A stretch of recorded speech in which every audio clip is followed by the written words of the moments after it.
We will now have a keynote lecture about management of obesity hypoventilation syndrome, which will be delivered by Prof. Dr. J.C. Suri, MD, DTCG, DNB, FNCCP.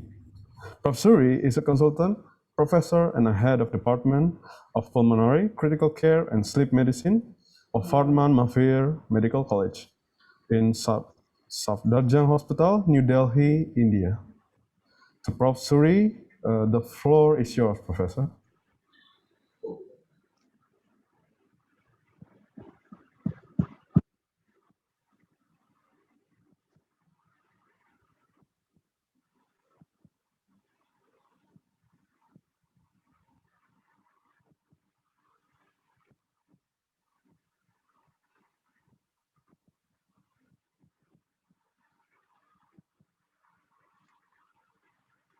Is my screen visible? Yes, Professor, it's visible. Okay, thank you. Good morning. At the outset, I would like to thank the organizers of Jakarta International Chest and Critical Care Internal Medicine Conference for this kind invitation. Today, I'm going to talk about management of obesity hypoventilation syndrome, a common condition which is commonly underdiagnosed and undertreated. What I'm going to do in my talk is I would like to give you the definitions and grades of severity of obesity hypoventilation syndrome. Then I would go into the epidemiology and burden of disease, pathophysiological mechanisms, diagnosis, and finally the management of the condition. In order to define obesity hypoventilation syndrome, the person has to be obese. As the name suggests, the body mass index should be more than or equal to 30 kg per meter squares.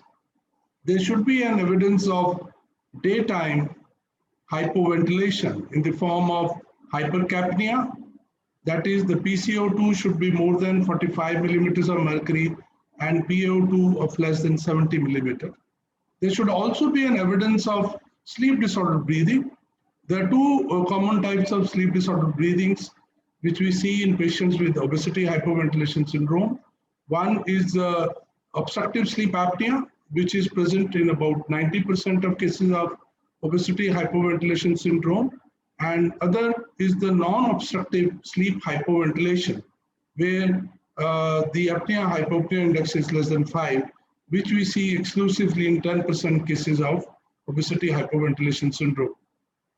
We must exclude other causes of hypoventilation, that is chronic respiratory diseases, including obstructive airway disease, diffuse parenchymal lung disease, chest wall diseases, hypothyroidism, neuromuscular diseases, and congenital central hypoventilation syndrome. The obesity hypoventilation syndrome is the most severe form of obesity-related respiratory condition and is linked to an increased risk of mortality, chronic heart failure, and other comorbidities. Recently, Renderath and group has suggested various grades of severity of obesity hypoventilation syndrome. In this, this grading system tells us also about the pathogenesis and the natural history of obesity hypoventilation syndrome. How does this disease progresses over a period of time? The first group is the one when the person is obese. That is, the BMI is more than 30 kg per meter square, and there is the presence of OSA, but no hypercapnia. So this is the group who is not having obesity hypoventilation syndrome, but is at risk because this person is obese, the person has sleep disordered breathing in the form of OSA, but no daytime hypercapnia. Then as the disease progresses, the person starts having hypoventilation. This hypoventilation starts during sleep, and during sleep it is intermittent hypercapnia, particularly during apneic episodes or during REM sleep period, what we call REM sleep hypoventilation. But in majority of these cases, the PCO2 recovers during sleep itself. With the result, the morning and evening PCO2 levels are similar. The next stage is that this sleep-linked hypoventilation becomes much more prominent, with the result that the major part of the sleep period has hypercapnia, hypoventilation. With the result, it stimulates the reabsorption of bicarbonate from the kidney. So these patients have intermittent hypercapnia during sleep, and their morning PCO2 would be more than the evening, and serum bicarbonate becomes more than 27. So in the previous grade, the serum bicarbonate was less than 27. And then we have the next grade where the person has severe obstructive sleep apnea during sleep and also REM-linked hypoventilation. So these patients have sustained hypercapnia during the daytime. That means their PCO2 levels, when measured during waking hours, would be more than 45 millimeter. And once the disease progresses further and results in various cardiometabolic consequences, this obesity hypoventilation becomes a syndrome. So we call it obesity hypoventilation syndrome, which a patient is obese, patient has obstructive sleep apnea in majority of cases, and also sleep-linked hypoventilation, and their daytime blood gases shows a PCO2 of more than 45, and they also have long-term cardiometabolic consequences, comorbidities. How common is the disease? If you look into the general population, the estimate which is based on the rates of obesity from the nutritional data, the OSA in the community suggests to be to the tune of 0.15 to 0.3% of the adults. But if you look into the specific population, if you look into obese population, then those with the BMI of 30 to 35, the prevalence of OHS would be between 8 to 12%. Those with BMI of more than or equal to 40, it goes to 18 and 31. And any patient who has a BMI of more than 50 kg per meter square, it almost carries a 50% chance of having obesity hypoventilation syndrome. So 50% of the patients with a BMI of more than 50 kg per meter square would be having clinically significant obesity hypoventilation. If you look into the sleep apnea patients, 16% among those who are referred to sleep centers would be having OHS, 22% if the patient is obese, and about every third patient with severe OSA, particularly when their apnea-hypopnea index is more than 60 events per hour, you should suspect that every third patient probably may be having obesity hypoventilation syndrome. The patients who are being referred for bariatric surgery, again, would have a very high prevalence of obesity hypoventilation syndrome, and those who are hospitalized with a BMI of more than 35 kg per meter square, the prevalence of obesity hypoventilation syndrome is about 31%. All ICU patients, if you include, it would be 21%. So chronic obese patients with chronic hypoxemia, almost 50% of these patients would have significant obesity hypoventilation syndrome.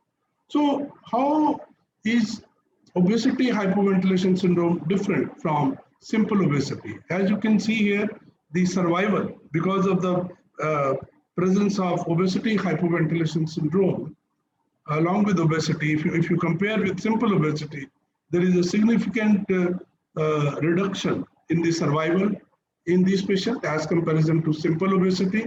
And if you compare patients with the risk of deaths, due to cardiovascular events, and if you follow up patients with the uh, sleep apnea syndrome as well as obesity hypoventilation syndrome.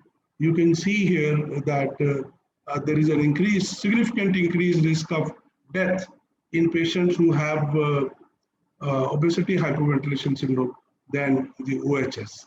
So obesity hypoventilation syndrome is a much more serious condition. It is associated with more comorbidities. It is associated with more long-term cardiovascular consequences.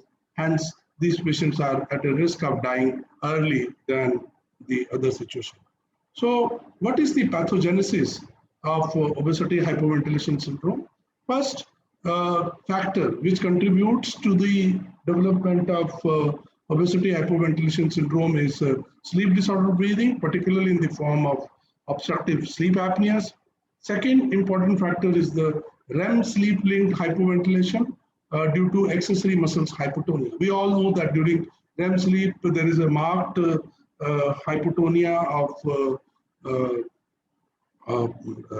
accessory muscles and also the muscle, also the diaphragm muscles, particularly during phasic REM, its activity may be significantly reduced. The obesity can also cause alteration in the pulmonary mechanics, leading to gas exchange problem. And then many of these patients may have impaired ventilatory control, and this is due to retention of carbon dioxide, retention of bicarbonate, and also the presence of leptin resistance. And most of these patients also have increased carbon dioxide production. So if you look into the pathogenesis mechanism, with sleep disordered breathing, as we talk, 90% of the OHS patient will have a significant sleep apneas, and 70% will have severe degree of obstructive sleep apnea. So what happens that in between the when a patient has an apneic episode, as you can see here, there is accumulation of carbon dioxide, and in between these two apneic episodes, if the patient is not in a position to wash out this carbon dioxide, so there is an accumulation of carbon dioxide between these episodes, and it is the cumulative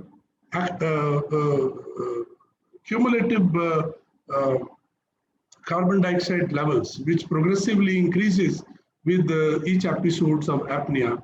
It results first into nocturnal hypercapnia, and later on it results into daytime hypercapnia. So most of these patients, can be treated with the CPAP if with the resolution of their obstructive sleep apnea, the nocturnal hypoventilation also improves in this case. The next mechanism which you mentioned was the obesity hypoventilation syndrome, and this is particularly the REM sleep-linked hypoventilation, as I mentioned to you. So this is the sleep hypnogram you can see, and this is the REM sleep, which is marked in dark red here. So you can see that there is a significant dip in the oxygenation, as you can see in the pulse oximetry data, and also in the transcutaneous PCO2 monitoring. There is a significant increase in the carbon dioxide levels. So this is what we call as the REM sleep hypoventilation. You can see what happens actually in REM sleep is that there is a marked reduction in the tidal volume of these patients. Their respiration becomes quite irregular, and this results into significant hypoxemia, as you can see, and also increase in the carbon dioxide level. The next mechanism which we mentioned was the effect of obesity on the lung mechanics. So obesity, as you know, results into collection of lot of adipose tissue surrounding the abdomen and the chest wall, particularly in the morbidly obese patients with BMI of more than 40. This results into decrease in the chest wall compliance, elevation of the diaphragm due to increased intra-abdominal pressure, because there is a lot of fat around the abdomen, and because of its weight, the diaphragm is pushed upwards. So there is elevation of the diaphragm, and all these things lead to decrease in the lung volume, particularly the functional residual capacity and expiratory reserve volume. So this decrease in functional residual capacity leads to basal atelectasis. There is also decrease in the compliance of chest wall and the lungs. So this can increase the work of breathing and also impaired muscle performance. So the VQ ventilation perfusion mismatch is particularly seen in obese patient because of the elevation of the diaphragm. There is basal atelectasis, and this results into inequality in the distribution of ventilation and perfusion, and this can result into decrease in the arterial oxygen saturation and increase in the AA gradient. So this how you can have these patients become more hypoxemic.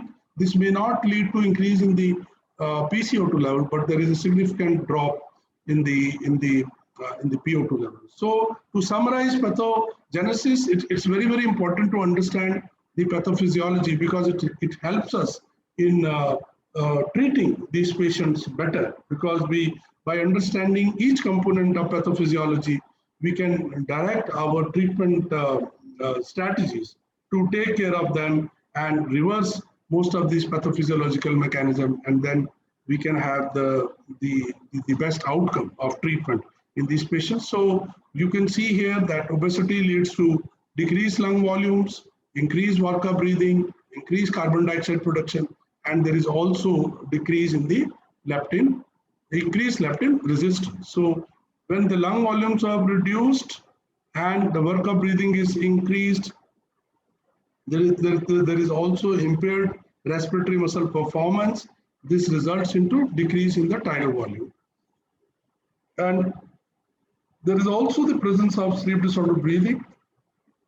The increased prevalence of OSA in obese patient is due to, number one, the deposition of large amount of adipose tissue in the pharyngeal mucosa, leading to narrowing of the oro, vaso, and hypopharynx.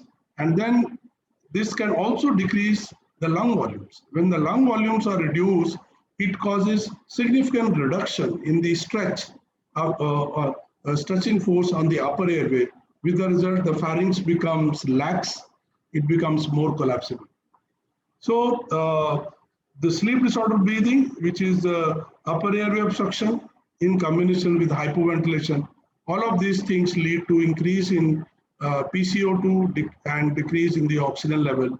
And this leads to accumulation of PCO2 during night. With the result, there is a retention of bicarbonate by the kidney, and that leads to decrease in the respiratory drive. So respiratory drive is a very important factor. Majority of OHS patient will have decreased respiratory drive. So even when you put these patients on a spontaneous mode of bilevel PAP, their ventilation may not improve unless you put them into a bilevel ST mode, and you have to give them a kind of a backup respiratory rate to enhance their minute ventilation. So how do we diagnose obesity hypoventilation syndrome?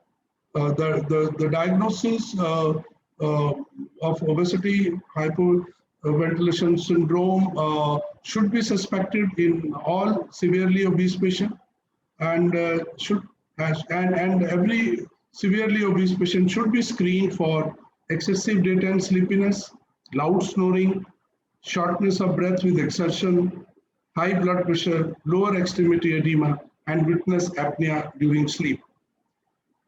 So initiate evaluation of obese individual with or without obstructive sleep apnea who have the following clinical features. When a obese patient have unexplained awake room air peripheral saturation less than 94%, and the overnight saturation going below 90% and reaching the lowest value below 80%, then you should suspect obese patient with unexplained dyspnea on exertion and symptoms and signs of pulmonary artery hypertension and right heart failure like elevated jugular venous pressure, hepatomegaly, and pedal edema. And all those patients who are obese with facial plethora which may indicate polycythemia should be screened for OHS. A raised bicarbonate level on venous blood sampling during waking hour is a strong indicator of the presence of obesity hypoventilation syndrome. Recently, ATS guidelines were released for the evaluation and management of obstructive sleep apnea in the American Journal of Respiratory and Critical Care Medicine.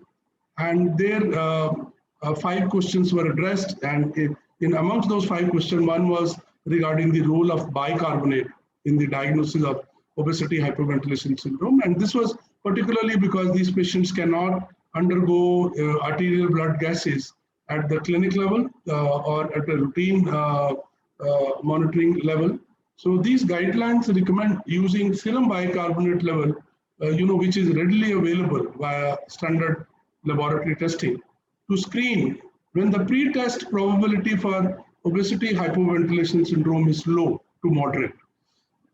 So that means if you are not suspecting OHS and the probability is less than 20%, and if their bicarbonate levels are also less than 27 millimole per liter, then no further evaluation for OHS is required.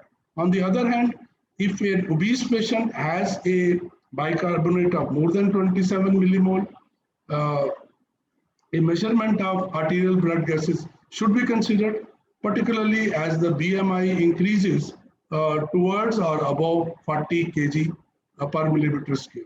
So it's important to note that these screening criteria do not apply to the general population, but rather to patients diagnosed with obstructive sleep apnea or referred for suspected obstructive sleep apnea. So when you do the polysomnography of these patients, you will see a typical pattern of presence of both the obstructive sleep apnea as well as sleep-linked hypoventilation, particularly the REM sleep-linked hypoventilation. So you can see on this oximetry parameters, the oximetry hypnogram of the whole on the whole night oximetry hypnogram. So you can see that there is a dip in the, there is an intermittent dip in the oxygen levels in this thing, indicating the presence of obstructive sleep apnea, and then a marked dip in the oxygen level, and simultaneously a significant increase in the PCO2 levels during sleep, which you can measure by either end-tidal CO2 or by transcutaneous PCO2 values. And you can see that this is the typical polysomnographic finding where you see both sleep apnea plus REM sleep hypoventilation. So how we are going to treat a patient with the obstructive sleep apnea syndrome? The major therapeutic goals are, first is the treatment of underlying obstructive sleep apnea. That means elimination of all obstructive apneas as well as the hypopnea events. And then you have to also treat sleep-linked hypoventilation, and these are the non-obstructive events. Once you put them into non-invasive ventilation to treat sleep-linked hypoventilation, you should ensure adequate titration to normalize arterial blood gases during wakefulness and sleep. And there should also be elimination of oxyhemoglobin desaturation, both during wakefulness and sleep, and improvement in the sleep architecture and quality, and relief of symptoms of OHS, particularly the daytime hypersomnolence. And the treatment should also be associated with the prevention of long-term complications, including erythrocytosis, pulmonary hypertension, and right heart failure. So when we are treating our patients, we must ensure that all these elements are achieved, and then these patients should be followed up on a long-term period to see for the development of comorbidities. How the most important component of the management of obstructive sleep apnea is with the positive pressure therapy And for this, we have two types of devices. One is the CPAP device. The others are the non-invasive ventilation, and which is bi-level positive pressure ventilation with a backup rate, the ST mode, or you can use the T mode. So ST and T, I will be talking to you about this in a short while. So we know that about 90% of the OHS patients have severe degree of moderately severe to severe degree of obstructive sleep apnea, and many of these patients can be managed with CPAP alone. And those patients who have, after treating with CPAP, if they have significant REM hypoventilation and they are not responding to CPAP, then we have to consider these patients with non-invasive ventilation. And there are two approaches to have non-invasive ventilation. One is that what we call as the fixed pressure support approach, where you start the patient with a EPAP of something between 8 to 10 centimeters and IPAP of 18 to 22 centimeters with a high backup rate, which you choose from the spontaneous respiratory rate of the patient. And the value which you are going to choose is something about 80% of that. And then you have to follow up. In case the patient is not normalizing, if after treatment with this arbitrary pressure, if the patient's blood gases do not normalize, or if patient does not achieve complete symptomatic relief, then we go for what is called the positive pressure titration, the NIV titration, which can be done with the polysomnography. And recently, a lot of volume targeted modes like AVAPs have been used to treat patients with this thing.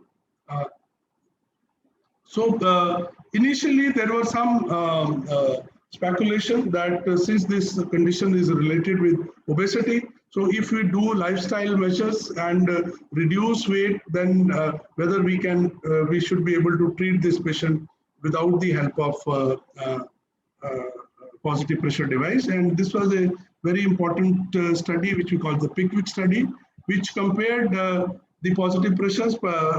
In this, they used non-invasive ventilation, CPAP, and compared it with the lifestyle measures, the control treatment with oxygen, weight reduction, and other measures were used. And when they compared this, they found very clearly that both non-invasive ventilation and CPAP was associated with significant reduction in the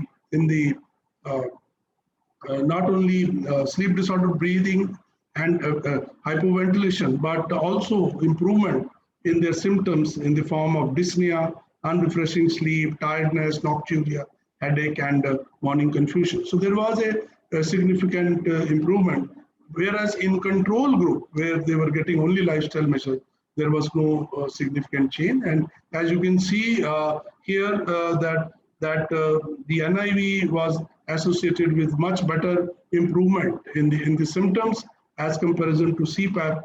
But when you try to compare between NIV and CPAP, there was no significant difference. So NIV and CPAP were more effective treatment in improving clinical symptoms and polysomnographic parameters, although NIV yielded better respiratory functional improvements than did the CPAP.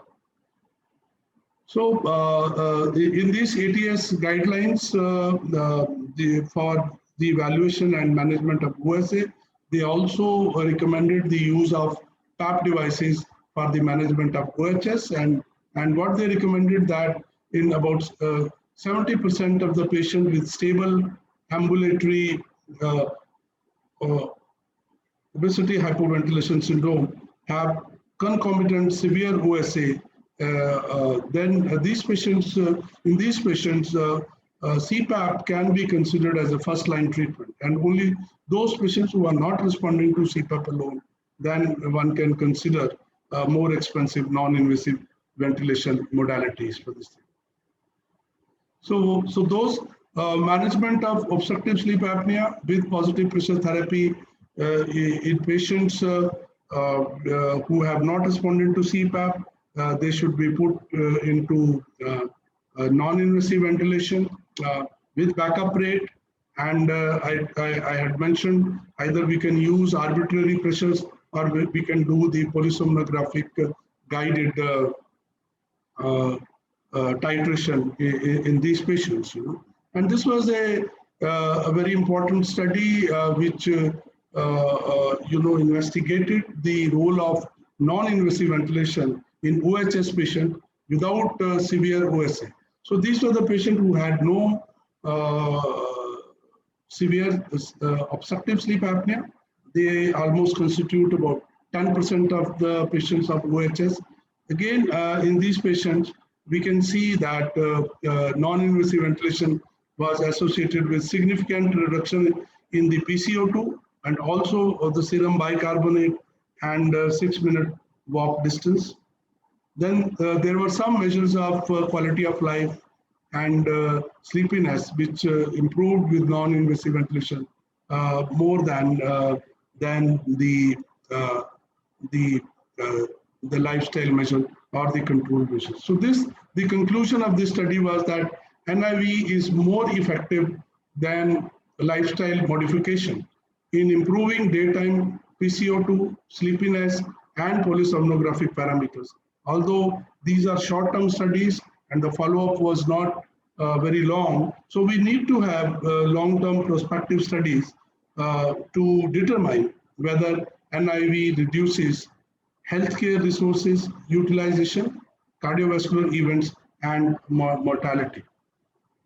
So when we are doing BiPAP titration of this patient, particularly using polysomnography, the important things which need to be observed are that we should do complete elimination of obstructive sleep apnea, and this we can achieve it with the use of adequate end expiratory positive airway pressure. So EPAP is an important pressure to take care of obstructive events. Then we must give adequate IPAP to have resolution of REM sleep-linked hypoventilation. We should have adequate pressure to provide muscle rest. And then if the patient after the titration develop complex sleep disorder breathing, that means the central event starts appearing, then we must give them adequate backup rate. Then there are many patients who after treatment of OSA, REM-linked sleep hypoventilation and providing muscle rest and also treating complex intervals may still continue to have low oxygen due to ventilation perfusion mismatch, and these patients should be treated with additional oxygen along with the positive pressure. And when we are doing this titration, it is very important that we should use proper interfaces so that we can avoid large leaks which are associated with failure of this kind of modality. And we should also look that the patient should not have patient ventilator dysynchrony, which is very common in these patients. So these are the patients who may have to be shifted from ST to T mode, So we may have to go to a little overdrive mode to treat ventilator and patient dysynchrony. So this actually it's a really a very complex algorithm where basically all the things which I have just mentioned here are shown in this algorithm, where you start with a BPAP in a spontaneous mode initially. First you treat the obstructive events, and after the obstructive events are corrected, then we look into the hypoventilation, and if the hypoventilation is there, then we give them the IPAP, the inspiratory pressure, we increase the pressure support, and after that, if the patient develops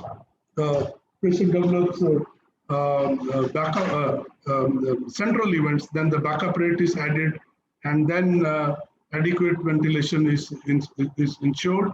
The patient has VQ mismatch, then we add oxygen to this. So this is a very nicely developed algorithm which helps us in treating these patients. So this record shows when you titrate this patient with adequate IPAP and EPAP, patient does develop these central events, as you can see here. And by providing adequate backup rate, you can actually restore their breathing to a regular level.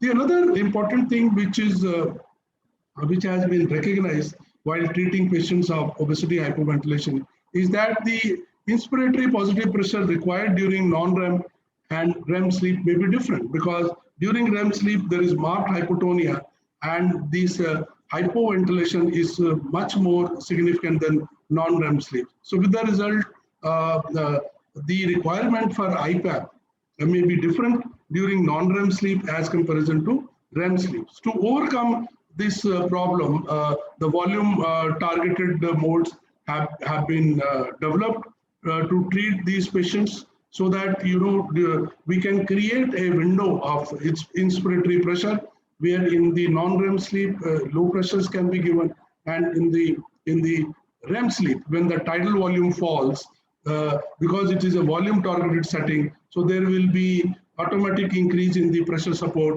and it ensures that the tidal volume is preserved in these cases. So a number of studies have been done to see the impact of this mode on the outcome of this patient. And I think the one study which was done by Murphy et al. In 2012 was the most important study in large number of patients. And what they found that when they compared the pressure support mode with the volume assured mode, and they try to see the difference in their oxygen saturations, in their PCO2 values, then they did not find any significant difference. So the conclusion of this study was that there was no significant difference between the automated AVAPS mode and fixed level pressure support mode using a strict protocolized setup in patients who were super obese. So that means, if you do a very well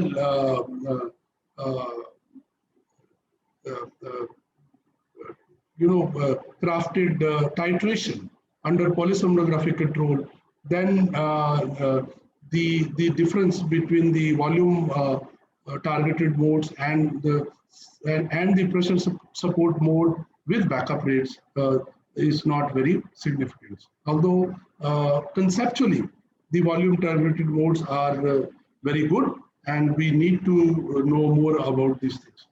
The another aspect is that obesity hypoventilation syndrome is quite the way it is quite different from simple obstructive sleep apnea, is that these patients are morbidly obese, and obesity is associated independently with the various comorbidities. They are diabetes, hypertension, and other cardiovascular comorbidities, and these patients are associated with the risks of long-term cardiovascular events and early death because of this thing. So it has been observed that the treatment of obesity hypoventilation syndrome patient with NIV alone may not be sufficient. And along with this, because the comorbidity burden is very high, unless we treat the comorbidities well in these patients, then we may not be able to improve the long-term outcome of these patients that well. So now we know here again that this is a very important study which tried to evaluate the role of non-invasive ventilation in obesity hypoventilation. And it has been seen that if you start non-invasive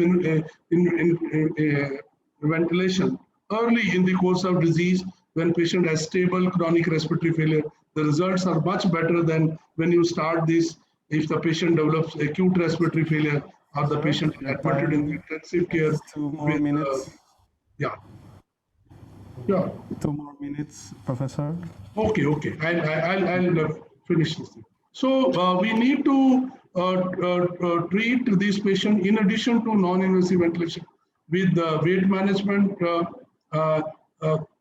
either with the conservative means or with the use of bariatric surgery.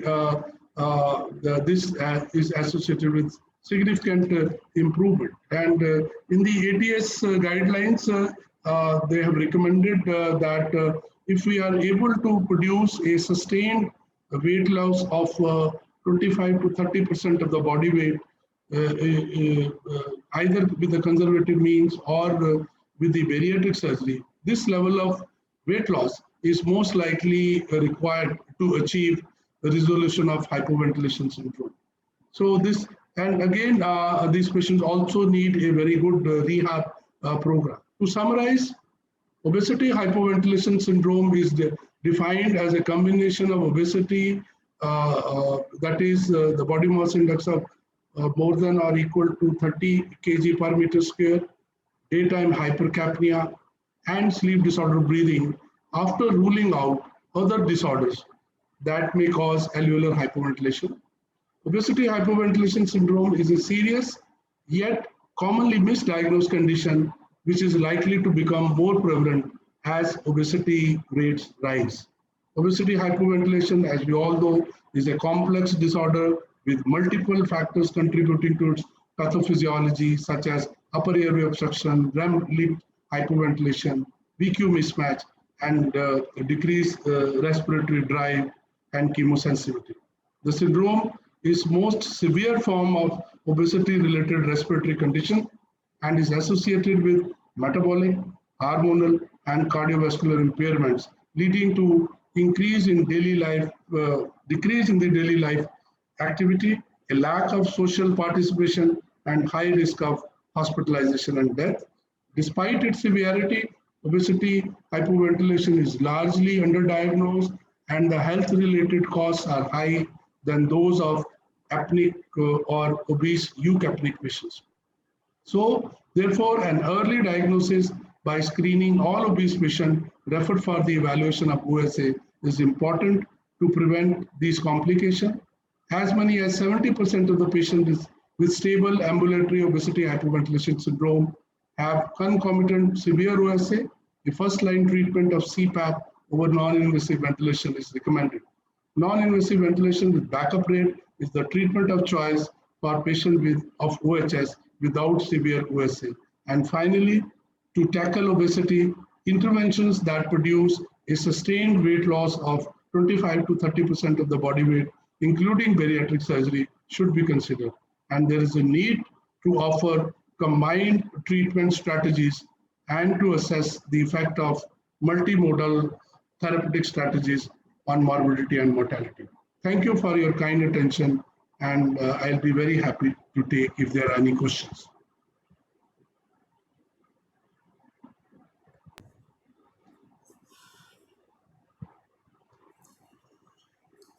Thank you, Professor Ray, for your most enlightening lecture. And ladies and gentlemen, we will have a discussion section in this keynote lecture. However, due to the limitation of the time, we will discuss only 3 questions. From the first question, from Dr. Gurmeet himself,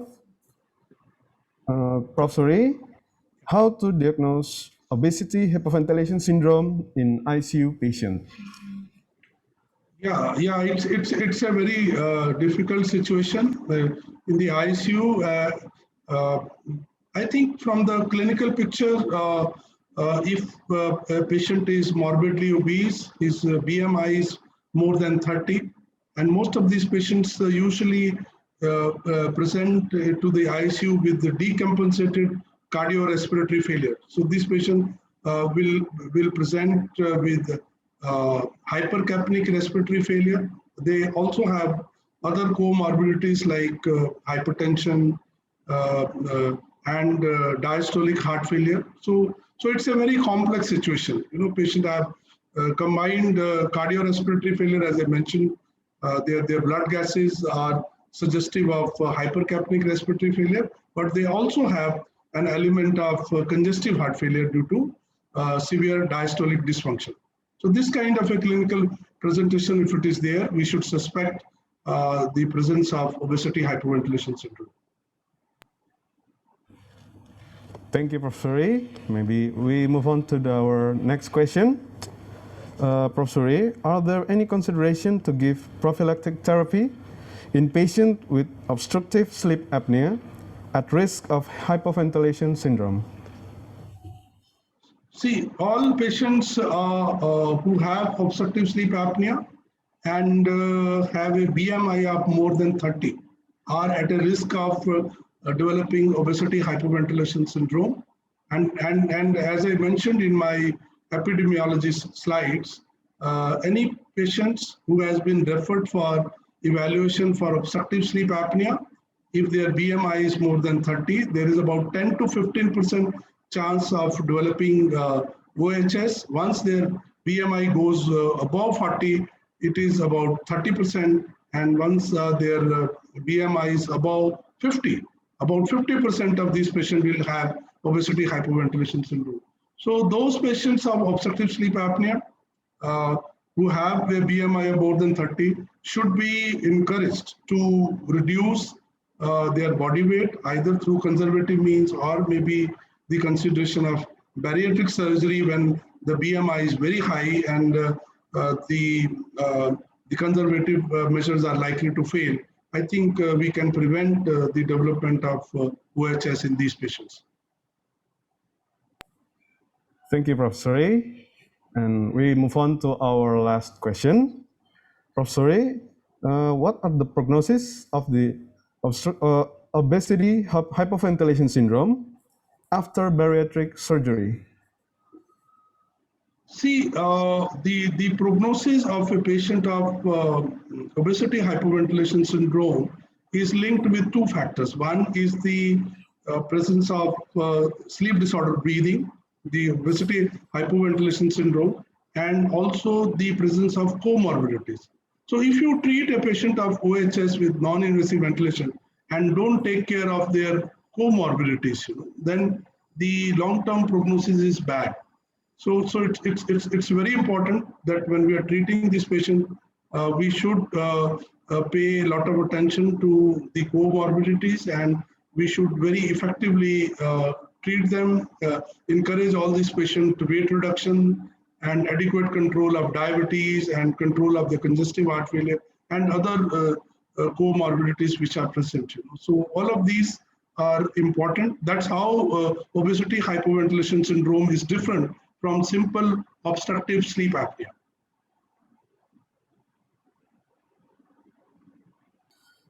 Thank you for the great explanation. And thank you very much for Professor Suri and participant for the great discussion on obesity hypoventilation syndrome.